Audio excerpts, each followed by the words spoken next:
Ahas, meron din palang mga paa? Ang kinatatakutan nating ahas, iniiwasan at iniilagan dahil sa makamandag. Sa kabilang banda ay nagtataglay pala ng mga paa. Opo, tama ang inyong narinig, sapagkat ang ilang klase pala ng ahas ay natural nang nagtataglay nito. At sa ibang bansa katulad sa Thailand, ay kanilang ang kinokolekta at kinukuha, sapagkat ito ay maaaring nagtataglay pala ng ilang mga pambihirang bisa, gamit at kapangyarihan. Kaya naman kung isa kang antingero o mahilig ka sa mga bago at kakaibang kaalaman, ang videong ito ay para sa iyo. Ang mga ahas sa isang uri ng reptilya sa suborder na Serpentis. Maraming klase ng mga ahas at maaaring umabot nga sa 4,000 klase o species sa ilalim ng 30 pamilya. Matatagpuan ang mga ahas sa halos lahat na panig ng mundo, subalit maliban lamang sa Antarctica. Batid mo ba na bagaman ang mga ahas ay alam nating wala namang mga paa, subalit ang ilang uri pala ng mga python at boas ay mayroon palang dalawang mga mumunting paa sa ilalim na bahagi ng kanilang katawan na malapit sa kanilang puwitan o vestigial hind legs na tinatawag ring pelvic spurs o tahid ng ahas.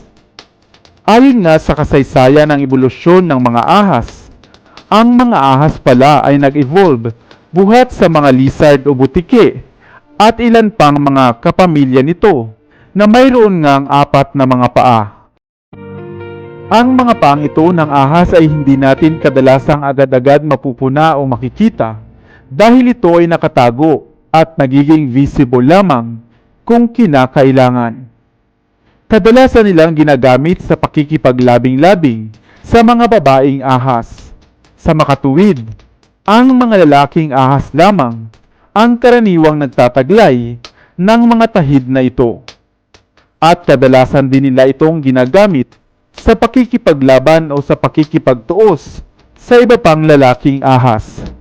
Subalit, bakit nga ba ito kinokolekta o kinukuha? Ang tahid ng ahas palang ito ay mainam na inilalagay sa garapa, sinasangkapan ng lana, at isa palang mainam na gamit bilang panghalina, mutya at panghatak ng pera o bilang pampaswerte. Ikaw, mayroon ka bang kilala na maaaring nagtataglay nito?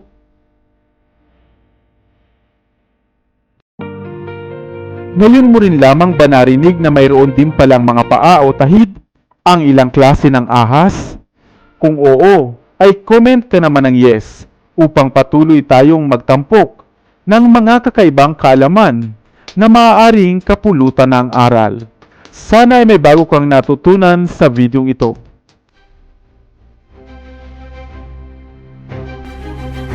Narinig mo na ba ang tungkol sa bato na makukuha raw sa ulo ng mga ahas o ang tinatawag na snake pearl?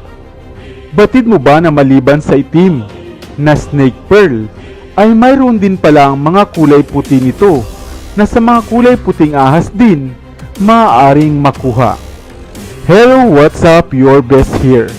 Kaya naman kung mahilig kayo sa mga bertud at mutya o isa kang antingero o nais mo lamang ng bagong kaalaman, ang videong ito ay para sa iyo.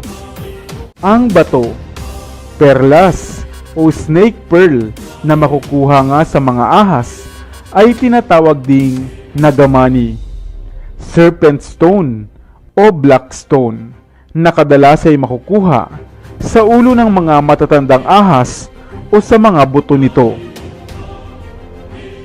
Subalit ang nagamani o snake pearl ay mayroon ding kulay na puti na higit ngang mas mabisa kesa sa kulay nitong itim. Ayon sa paniniwala partikular na sa Africa, India at maging dito sa Asia, ang nagamaning ito ay mainam na ginagamit o magagamit sa panggagamot at pininiwalaang mainam nga sa mga kamandag o kagat ng ahas at ilang insekto. Subalit higit na gamit nito ay ang sinasabing mas mainam nga itong gamitin bilang pangontra laban sa mga masasamang espiritu.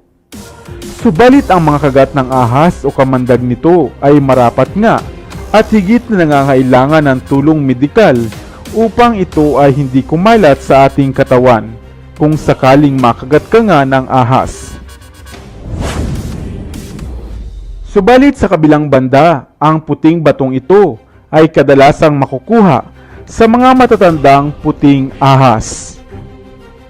Napakabibihira lamang ng puting ahas o ng albino snake at madalas ay sa mga uri ng ball python nagkakaroon ng ganitong albino o kulay puti dulot ng kanilang natatanging pamamaraan ng pagpaparami.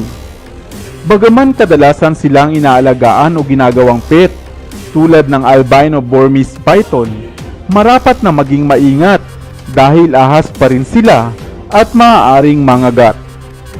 Subalit hindi lahat ng ahas na puti o albino ay may ganitong bertud o stones sa kanilang katawan.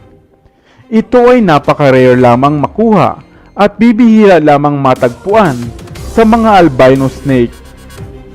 Ang bertud na ito nga ay isang mabisang pangontra sa mga bad spirits at gaya din sa mga kamalasan. Mainam din itong pang-akit o panghatak ng swerte sa negosyo man o sa paghahanap ng trabaho at mga usaping kaperahan.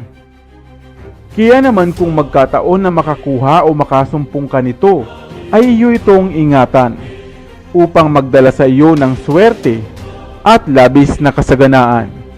Ikaw, nakakita ka na rin ba ng puting ahas o ng albino snake? Sana may bago kang natutunan sa videong ito. Iwan ka naman ng comment sa comment section sa ibaba. I-like at i-share mo na rin para naman sa kaalaman ng iba. Dito na sa Best TV, tayo ay matuto.